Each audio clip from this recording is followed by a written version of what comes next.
epai ya bango.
Toza na pompage et c'est on a biso ezande tozomona ndenge bazo chef de l'état na biso Félix Tshisekedi azo la biso nzela oyo par rapport à ndé ezalaki liboso vraiment ezaki kopesa biso passe nzela ko awa nanu place oyo nanu ezaki poto ya makasi ezaka parking ya ba grand car mais lelo tomoni bazo la biso nzela souci na biso ekozala mingi kaka nzela ngo esala nde mwa noki esila po makambo ezonga ndenge ezalaki popa mais félicitations pena merci ba continuer musala bango tina suka ona zana yango wana merci vraiment beaucoup.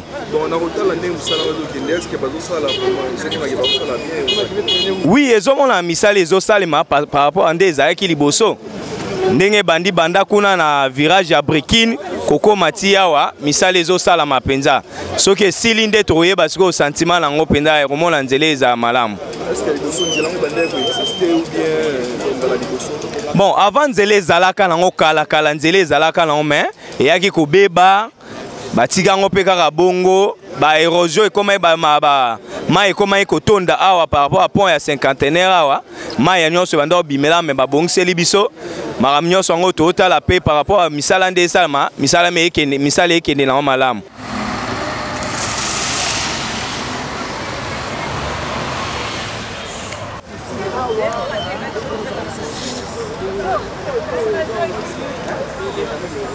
Mais c'est que Félix allait commencer par des routes de recettes agricoles, pas des routes urbaines, parce que ça ne procure rien. Nous avons besoin de manger, nous avons besoin de que les jeunes travaillent, mais pas à nous réhabiliter. Ça, c'est réhabiliter les routes qui existent déjà. Mais il faut réhabiliter les routes de recettes agricoles. À ce moment-là, les véhicules vont quitter les villages, prendre la production pour les centres de consommation. Mais qu'est-ce que les jeunes bénéficient avec tout ça? Qu'est-ce que les jeunes bénéficient avec tout ça? Nous devons réfléchir comme des intellectuels. Il faut commencer parce que les économistes disent, hein, il y a des tendances, la physiocratie et le mercantilisme. Les physiocrates disent ceci, que toute richesse vient de la terre. Vous comprenez? Tout ce que nous voyons, les véhicules et tout qu'on sort, les cuivres, les coltans et autres, ça sort de la terre. Mais maintenant, quand ça sort de la terre, les mercantilistes se rejoignent, ils disent que non, écoutez, vous devez produire, mais comment faire évacuer les produits que vous avez produits pour les centres de consommation? Commençons par des routes de recettes agricoles. Ça, nous n'avons rien à voir. Deuxièmement, il faut créer les entreprises comme c'était à l'époque. Comme c'était à l'époque des Belges. Nous connaissons l'histoire économique. Il y avait des entreprises telles que Seka, telles que Soforma, Nocafex, Goodyear, Someki, CPA, et j'en passe. Est-ce qu'il y avait des Koulouna? Il y avait des Koulouna. C'est parce que les gens mangeaient bien. Les gens mangeaient bien. Actuellement, vous commencez à faire cette route-là. Réhabiliter. Ça, pas créer ou bien construire. Ça, c'est réhabiliter, monsieur. Allons tout droit au but. Créer des entreprises, réhabiliter les routes des recettes agricoles pour que les maniocs arrivent, les madés soient autres. À ce moment, les gens vont vous applaudir. Quand vous commencez à réhabiliter les routes des recettes agricoles, ce sont les chauffeurs des taxis puisqu'ils vont vous applaudir. On ne peut pas commencer par dire non à ce qui se passe. Pourquoi? Parce qu'il faut commencer par réhabiliter. Parce que si on ne réhabilite pas ce qui est déjà là, on entame autre, c'est-à-dire vous faites des travaux qui ont des problèmes à l'intérieur. Parce qu'on doit commencer par réhabiliter ce qu'on a déjà qui est détruit et puis on entame une autre. Pourquoi? Parce qu'on a trouvé ce qu'on a trouvé, c'était déjà détruit, c'était gaspillé. Même quand on parle sur le plan économique, agricole, tout ça, ainsi de suite. Il faut commencer par savoir que si on n'a pas réhabilité ces routes-là qui sont là, on ne peut pas mener ces choses qui se trouvent par-ci, par-là. Alors, en fonction de ça, on doit commencer d'abord par réhabiliter et après avoir réhabilité, on passe maintenant à passer par autre chose. Qu'est-ce que nous devons faire après avoir fait ce qui est là, qui était gaspillé, qui était détruit? Là, on doit passer maintenant par autre chose. Autre chose, c'est-à-dire que non, il y a des routes agricoles qui doivent être faites, des recettes agricoles qui doivent être faites. Alors, en fonction de cela, on doit faire cela au point de commencer à faire entrer la production agricole. C'est ce que je voulais ajouter. Ce que je voulais dire est que nous disons merci. C'est pas encore fini. Merci, c'est pas encore fini. Oui. Merci pour ce qui est fait. Alors, c'est pas encore fini. C'est-à-dire que nous regardons vers ce que tu as dit, vers ce que tu as parlé, afin que tu puisses parvenir à faire au-delà de ce que le peuple est en train d'entendre. C'est ça ce que le peuple attend. Le peuple congolais n'entend pas seulement de brouillardises, des interférences non plus. Le peuple congolais attend quelque chose qui est visible, qui est palpable, que tu as fait. C'est-à-dire quand on est en train de voir ce que tu as fait, oui, on applaudit ce qui est, mais on attend voir quand même les choses changer. Oui, vous êtes là pour le changement. Vous êtes là pour apporter un plus. Et nous voulons voir cela dans les pratiques.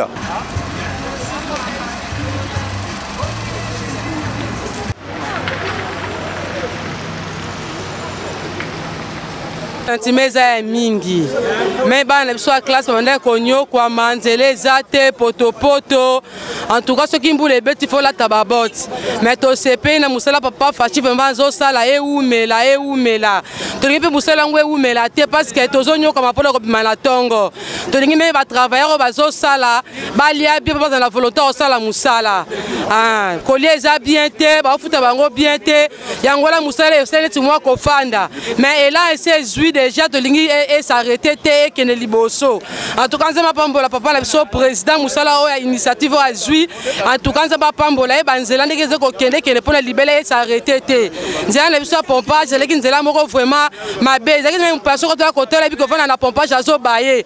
Mais cette fois-ci va trouver une assurance qui est quartier na biso, commune na biso en tout cas, nzela me pena sungi na nzela papa mokonzi, makamno sauvement za kitoko to sepeni za ba pambola e. Bilan à 100 jours est positif pour Nanga. Je crois que c'est un peu comme la chaîne. Au moins, il va payer à développer, ou bien président, ou bien premier ministre, à cultiver. Ceux qui à côté du gouvernement, ou bien à côté de la présidence, j'ai pendant 100 jours. Donc pendant 100 jours, Moutou Oyo a tamboussi Mboka Nengenini, ou bien a tamboussi gouvernement Nengenini. Donc tout le monde depuis le président Yé. Le président l'a commis. Tout le monde banzela et bandi, sorte de moutons, donc makambo belé, oya sali, ah même là autour de la télévision en dakou, na moni esaka na Kinshasa te, donc eza na étendue à République démocratique du Congo Mobimba, donc bazako sala misala, et puis na kati à 100 jours na ye, tout le monde ba prisonnier politique quand même, baza libanda, quand même si les gens ne croient pas, mais bon na évité, ouais à cause d'un bâton magique. À côté de Betty a changé Congo surtout Azate. Donc je crois que la ligne de conduite donc bilan est à 100 jours est positif pour Nanga. Puis nous toujours le on a banama il y a pompage parce que ça escape souvent depuis et puis Tomoni Makambebele au Salami ba prisonnier politique baza libanda tozomona état de droit ekoti ba meeting ezopesa mandengi yango elingi donc bazo sima mutu te ni ata bal moko so beta te et puis tomoni donc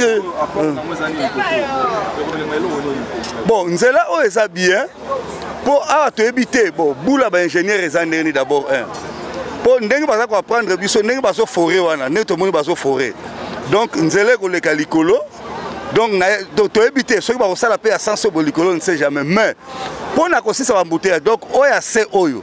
Et ça bien, pour la nuit. Tant que ça à l'icolo, je crois que les passagers vont aller à Mboudi, magasin directement, magasin Mboudi. Alors, les taxis sont au bout là. Pour nous, c'est ça. Donc, on va aller voir que nous avons un parking et qu'on a assez. Donc, je crois que parking, moi, ça à l'icolo. Donc, c'est là qui toko. Ce qui a ici, ngana yebisio ke ba embouteillage bina filé donc en tout cas on est là en tout cas ici donc pour le président Félix pour nanga chrétien que je suis nzamba batelaye abombaye apesi encore bon moimulaye avec toutes les idées qu'il a akene encore liboso donc je suis très fier avec lui donc je sais que nous avons un président qui raisonne.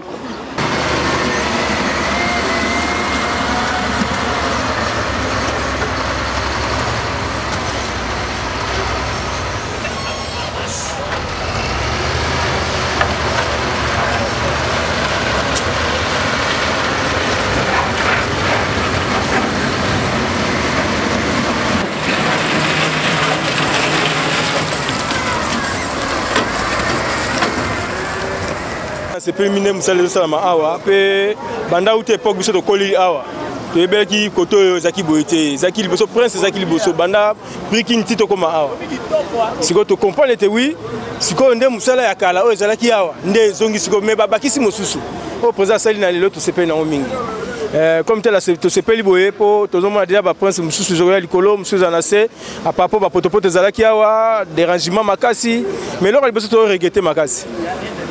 So au moins liboye bato baso musala o so yo kotala bango na place nde basala musala baza ba congolais alors ba congolais ba konyo ko makaboye te poza musala na bango za mboka na bango la façon moko botozo vivre te banda banda ki tongo ko sala parfois 3 maçons basali banda nzela breaking tito koma parfois 4 maçons bon na kati maçon biso mso peto ba maçon to comité kuna pour nini OVD ça ça musala na mais condition exploitation brique moko mutazo sala brique moko parfois na 100 francs ngai bloc moko na 100 francs parce que ngai da bloc pe na 100 francs pona za combien na boko la bana ndenge nini en piste du jour na ngai moko na lete bana tonga na zosa musala na lete ti la ko ba 12 na lete na musala ngo wana bon web sanga na ndako na mema nini bon essayer na vivre ndenge nini mais toujours ba 5000 francs des matin au soir.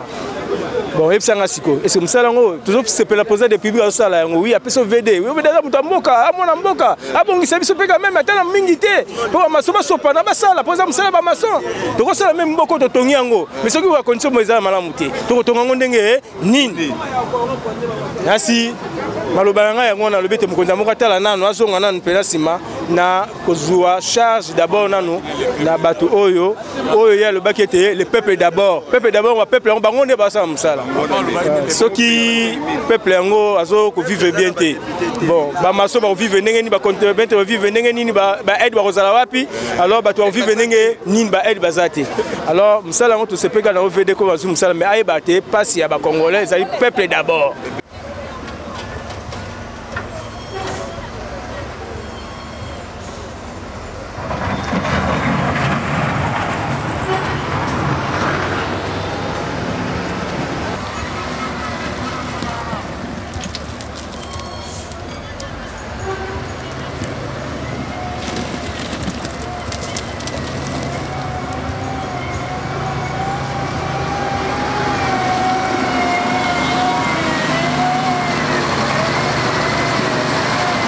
Toboite, njela to sepel na njela.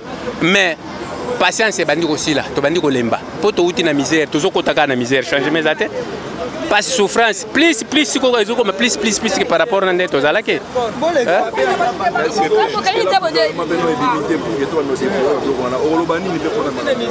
Boso botie gouvernement, soki batie gouvernement ya bien. Oya koyeba passe ya peuple to ko sepela. Mais gouvernement ba oyo ba uti ko leka wa te ba tonti la biso bango lisuna mboka te.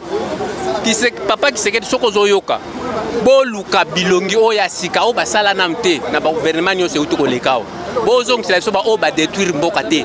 Keka Bango Kabalia Kano, Mukileza pour Bango Mokote, ba Congolais basé belé. Bana pe basisi ba classe basé belé na Mboko. Et ça ka Bango Mokote. Luka Batu Mususu ba Oba Koya ba passe ya peuple. Ba passe ya peuple ba onde to ko sepela. Mais so boton sil soka bato ba utuko détruire Mboka ezaka ka passe.